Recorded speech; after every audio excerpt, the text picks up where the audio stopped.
Hello, എല്ലാവർക്കും നമ്മുടെ ചാനലിലേക്ക് സ്വാഗതം. അപ്പോഴത്തേ നമ്മുടെ താലിക്കുടിക്കിൻ്റെ അടുത്ത പകുതി തുടങ്ങുകയാണ്. അപ്പോൾ സബ്സ്ക്രൈബ് ചെയ്യാത്തവർ ഒന്ന് സബ്സ്ക്രൈബ് ചെയ്തേക്കണേ.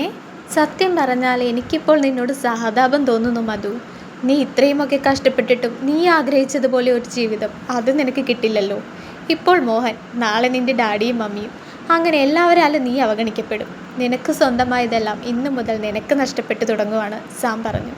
നീ എന്താ പറഞ്ഞ് എന്നെ അങ്ങ് തളർത്തിക്കളയാൻ നോക്കുവാണോ? എങ്കിൽ നിനക്ക് തെറ്റി. ഞാൻ എന്നെ അല്ലാതെ ആരെയും ഇതുവരെ ആത്മാർത്ഥമായിട്ട് സ്നേഹിച്ചിട്ടില്ല സാം. അതുകൊണ്ട് തന്നെ ആരൊക്കെ എന്നെ വെറുത്താലും അതൊന്നും എന്നെ ബാധിക്കില്ല. നീ വിചാരിച്ച കാര്യം നടന്നില്ലേ? ഇനി നമ്മൾ തമ്മിൽ യാതൊരു കണക്കുമില്ല. അത്രയും പറഞ്ഞുകൊണ്ട് മധു ഫോൺ വെച്ചു. ശ്യാമ അന്നത്തെ ദിവസം ഓഫീസിൽ പോയില്ല. അന്ന് ലീവ് എടുത്തുകൊണ്ട് സ്വർണം പണയം വെച്ച് 5 ലക്ഷം രൂപയുമായി ബാങ്കിലേക്കാണ് പോയത്. അവിടെ ചെന്ന മാനേജറെ കണ്ട് അവൾ കാര്യങ്ങളൊക്കെ സംസാരിച്ചു. സാർ, ഞങ്ങൾക്ക് കുറച്ചുകൂടി സമയം തരണം. ബാക്കി തുക എത്രയും പെട്ടെന്ന് തന്നെ ഞങ്ങൾ അടച്ചോളാം. കുട്ടി, എനിക്ക് ഇളവ് ചെയ്തു തരണമെന്നുണ്ടെങ്കിൽ പോലും ഇപ്പോൾ അത് നടക്കില്ല. ലോൺ അടയ്ക്കാത്ത എല്ലാവരുടെയും കയ്യിൽ നിന്ന് എങ്ങനെയെങ്കിലും ക്യാഷ് അടപ്പിക്കണമെന്ന് സ്ട്രിക്റ്റ് ഓർഡർ ഉണ്ട്. ഈ തുക സംഘടിപ്പിച്ചതുപോലെ ബാക്കി തുകയും ഈ മാസത്തിനുള്ളിൽ തന്നെ കൊണ്ടുവന്നടയ്ക്കണം. ഇതാണ് ഞങ്ങളുടെ കയ്യിൽ ആകെ ഉണ്ടായിരുന്നത്. ബാക്കി തുക റെഡിയാക്കണമെങ്കിൽ ഇനി അന്വേഷിക്കണം. അതുകൊണ്ടാണ് ഞാൻ കുറച്ചുകൂടി സമയം നീട്ടി ചോദിക്കുന്നത്. ഞാൻ പറഞ്ഞല്ലോ, എനിക്കൊന്നും ചെയ്യാൻ കഴിയില്ല. പിന്നെയും അവിടെ ഇരുന്നിട്ട് സംസാരിച്ചിട്ട് യാതൊരു കാര്യവുമില്ല എന്ന് മനസ്സിലാക്കിയതുകൊണ്ട് ശ്യാമ അവിടെ നിന്നും പോന്നു. എന്തായി മോളെ, മാനേജറെ കണ്ടിട്ട് അയാൾ എന്താ പറയുന്നത്? അമ്മ ചോദിച്ചു. ഒരു രക്ഷയുമില്ലമ്മേ. ബാക്കി തുക എങ്ങനെയെങ്കിലും പറഞ്ഞ സമയത്തിനുള്ളിൽ അടച്ചേ പറ്റൂ. അവർക്കിതൊരു നിസ്സാര തുകയാണ്. പക്ഷേ നമ്മളെപ്പോലുള്ള മിഡിൽ ക്ലാസ് ഫാമിലിക്ക് ഇത് താങ്ങാവുന്നതിലും അധികമാണല്ലോ. മോളെ, നീ ഇനി അതോർത്ത് ആദ്യ പിടിക്കേണ്ട. അച്ഛൻ പറഞ്ഞതുപോലെ നമുക്ക് ഈ വീടും സ്ഥലവും വിൽക്കാം. അങ്ങനെ ആയിരുന്നുവെങ്കിൽ ഇത്രയും കഷ്ടപ്പെടേണ്ട കാര്യമില്ലായിരുന്നല്ലോ. എൻ്റെ സാലറി സർട്ടിഫിക്കറ്റ് കിട്ടുകയാണെങ്കിൽ അത് വെച്ചൊരു ലോണിന് അപ്ലൈ ചെയ്ത് നോക്കാം. പിന്നെ മാസം മാസം അത് കൃത്യമായി അടച്ചാൽ മതിയല്ലോ. ഞാനൊന്ന് ശ്രമിച്ചു നോക്കട്ടെ, ശ്യാമ പറഞ്ഞു. അതേസമയം വലിയ പരിക്കുകളൊന്നും ഇല്ലാതിരുന്നതുകൊണ്ട് മോഹനും അമ്മയും അന്ന് ഹോസ്പിറ്റലിൽ നിന്ന് വീട്ടിലേക്ക് മടങ്ങി. അമ്മേ, നമുക്ക് നേരെ മധുവിൻ്റെ വീട്ടിലേക്ക് പോവാം, മോഹൻ പറഞ്ഞു. എന്തിനാ മോനെ? ഇനി നീ അവളെ കാണണ്ട. ഇനി എന്തു തന്നെ ഉണ്ടായാലും അവളുമായിട്ടൊരു ബന്ധവും നമുക്ക് വേണ്ട, അമ്മ പറഞ്ഞു. അമ്മ പേടിക്കേണ്ട, ഞാനായിട്ട് ഇനി ഒന്നും ചെയ്യാൻ പോകുന്നില്ല. പക്ഷേ അവൾ ഇതുവരെ ചെയ്തു കൂട്ടിയതെല്ലാം അവളുടെ ഡാഡിയും മമ്മിയും കൂടെ അറിയണം. മാത്രമല്ല എനിക്ക് ചില കാര്യങ്ങൾ അറിയാനുമുണ്ട്, മോഹൻ പറഞ്ഞു. അവർ നേരെ മധുവിൻ്റെ വീട്ടിലേക്ക് പോയി. വണ്ടിയുടെ ശബ്ദം കേട്ട് ആരോ വന്നു എന്ന് മനസ്സിലാക്കി മമ്മി പുറത്തേക്ക് വന്നു. വന്നിരിക്കുന്നത് മോഹനാണ് എന്ന് മനസ്സിലായി. അമ്മയും വണ്ടിയിൽ നിന്ന് പുറത്തേക്ക് ഇറങ്ങി. എന്താ മോഹൻ ഇത്? എന്താ പറ്റിയത്? മോഹൻ്റെ തലയിലെ കെട്ട് കണ്ട് അവർ ചോദിച്ചു. അത് മമ്മിയുടെ മോൾ തന്ന സമ്മാനമാണ്. അതുപോട്ടെ, മധു ഇവിടെ വന്നിരുന്നോ? ഉവ്വ്, വന്നിരുന്നു. ഇവിടെ വന്ന അവളുടെ ഡ്രസ്സൊക്കെ എടുത്തുകൊണ്ടാണ് പോയത്. ചോദിച്ചപ്പോൾ നിങ്ങൾ ഒരുമിച്ച് എവിടെയോ യാത്ര പോവുകയാണ്, പിന്നെ സംസാരിക്കാമെന്ന് പറഞ്ഞ് ധൃതിയിൽ പോയി. എന്താ മോനെ, എന്താ? അവൾ വീണ്ടും എന്തെങ്കിലും പ്രശ്നമുണ്ടാക്കിയോ? ഓക്കെ പറയാം മമ്മി. അവർ അകത്തേക്ക് കയറി. ആഹാ, നിങ്ങളായിരുന്നോ വന്നത്? എന്താ മോഹൻ, തലയിലൊരു കെട്ടൊക്കെ? എന്ത് പറ്റി? ഡാഡിയും അങ്ങോട്ടേക്ക് വന്നു. അത് ഞാൻ പറയാം. അതിനു മുൻപ് എനിക്കൊരു കാര്യം ഡാഡിയിൽ നിന്ന് അറിഞ്ഞാൽ കൊള്ളാമെന്നുണ്ട്. ഡാഡി എന്തിനാ ഡാഡിയുടെ ബിസിനസ്സൊക്കെ എൻ്റെ പേരിലേക്ക് എഴുതിയത്? അങ്ങനെ ചെയ്യാൻ എന്താ കാരണം? ഒരു പ്രാവശ്യം ഞാൻ ചോദിച്ചതാണ്, എങ്കിലും അന്ന് എനിക്കതിന് വ്യക്തമായ മറുപടി കിട്ടിയിരുന്നില്ല. പക്ഷേ ഇപ്പോൾ എനിക്കതറിയേണ്ടത് ആവശ്യമാണ്. നിനക്കറിയാവുന്നതാണല്ലോ എൻ്റെ മകളുടെ സ്വഭാവം. പണമുള്ളതിൻ്റെ ഒറ്റപ്പേരിലാണ് അവൾ ഈ അഹങ്കരിച്ചത് മുഴുവൻ. അതില്ലാതായാൽ അവൾ നന്നാവുമെന്ന് ഞങ്ങൾ കരുതി. വിൽപ്പത്രം എഴുതി വെച്ചതും അതിനുശേഷമുള്ള മധുവിൻ്റെ മാറ്റവും എല്ലാം ഡാഡി മോഹനോട് പറഞ്ഞു.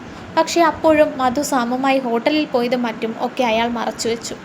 അപ്പോൾ അങ്ങനെയൊക്കെയാണ് കാര്യങ്ങൾ. നിങ്ങൾക്ക് എന്ത് തോന്നുന്നു?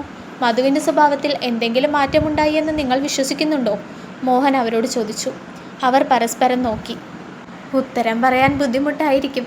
നിങ്ങൾക്ക് തന്നെ അറിയാം അവൾ അങ്ങനെയൊന്നും മാറില്ല എന്ന്, മോഹൻ പറഞ്ഞു. മമ്മിയും ഡാഡിയും ചോദിച്ചില്ലേ എൻ്റെ തലയിൽ ഈ കെട്ടെന്താണെന്ന്? മധു അടിച്ച് പൊട്ടിച്ചതാണ്. എൻ്റെ അമ്മ ഇടയിൽ വന്നില്ലായിരുന്നെങ്കിൽ ഈ സമയം അവളെ ഞാൻ കൊന്നിട്ടുണ്ടാകുമായിരുന്നു. എന്താ മോനെ നീ പറയുന്നത്? എന്താ ഉണ്ടായത്? ഡാഡിയെ വിഷമിപ്പിക്കുന്ന കാര്യങ്ങളൊന്നും പറയരുതെന്നാണ് ഡോക്ടർ പറഞ്ഞിരിക്കുന്നത്. പക്ഷേ ഇതൊക്കെ ഇനിയും മൂടി വയ്ക്കാൻ കഴിയില്ല. അതുകൊണ്ട് ഞാൻ പറയുവാണ്, മധു എന്നെ മാത്രമല്ല നിങ്ങളെ കൂടെയാണ് ചതിച്ചത്. അവൾ നമ്മളോട് പറഞ്ഞതൊക്കെ കള്ളമായിരുന്നു. മോഹൻ എല്ലാ കാര്യങ്ങളും അവരോട് തുറന്നു പറഞ്ഞു. സാം വിളിച്ചതും റിപ്പോർട്ടിൻ്റെ കാര്യവും അത് മധുവിനോട് ചോദിച്ചതും എല്ലാം കേട്ട് കഴിഞ്ഞതും ഒരക്ഷരം പോലും മിണ്ടാൻ കഴിയാതെ അവർ ഇരുന്നു.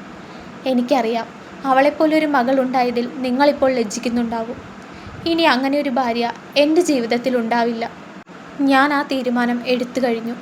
നിങ്ങൾ ഇനി അവളോട് ക്ഷമിക്കുകയോ ക്ഷമിക്കാതിരിക്കുകയോ അത് നിങ്ങളുടെ ഇഷ്ടം. പക്ഷെ ഡാഡി എടുത്ത തീരുമാനത്തിൽ ഉറച്ചു നിൽക്കുകയാണെങ്കിൽ വിൽപത്രത്തിൽ എഴുതിയിരിക്കുന്നത് പോലെ തന്നെ ചെയ്യണം. നിങ്ങളുടെ സമ്പാദ്യം അനുഭവിക്കാൻ അവൾ യോഗ്യയല്ല.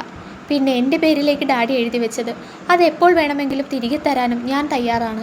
എനിക്കതിൻ്റെ ഒന്നും യാതൊരു ആവശ്യവുമില്ല. ഇനി ചിലപ്പോൾ ഞാൻ ഈ വീട്ടിലേക്ക് വരില്ല. ഞങ്ങൾ ഇറങ്ങുവാണ്.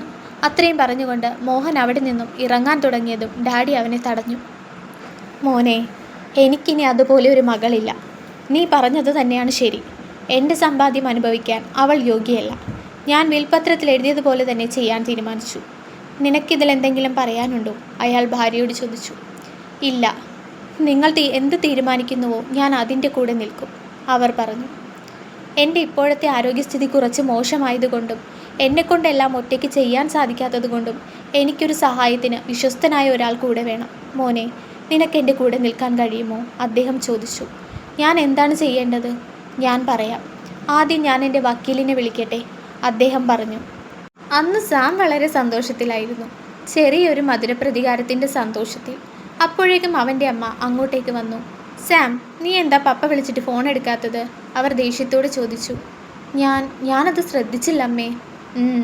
അദ്ദേഹം നല്ല ദേഷ്യത്തിലാണ്. നിന്നെയും കൂട്ടി എത്രയും വേഗം ഹോസ്പിറ്റലിലേക്ക് ചെല്ലാനാണ് എന്നോട് പറഞ്ഞത്. അദ്ദേഹത്തിൻ്റെ സംസാരം കേട്ടിട്ട് എന്തോ പ്രശ്നമുള്ളതുപോലെ തോന്നുന്നുണ്ട്.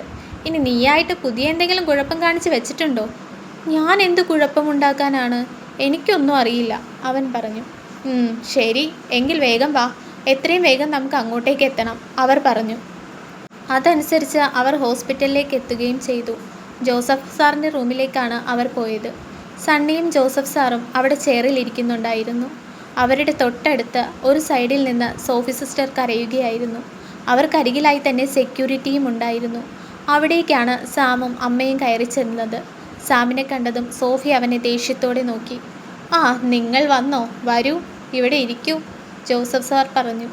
എന്താ ഞങ്ങളോട് പെട്ടെന്ന് വരാൻ പറഞ്ഞത്? അമ്മ ചോദിച്ചു. ചില കാര്യങ്ങൾ നമ്മൾ പറയുന്നതിനേക്കാൾ കാണുന്നതാണ് നല്ലത് എന്നെനിക്ക് തോന്നി. അല്ലാതെ ഞങ്ങൾ പറയുന്നതൊന്നും നീ അങ്ങോട്ട് വിശ്വസിക്കാറില്ലല്ലോ. അത് കണ്ടിട്ടാവാം ബാക്കിയൊക്കെ, അദ്ദേഹം പറഞ്ഞു.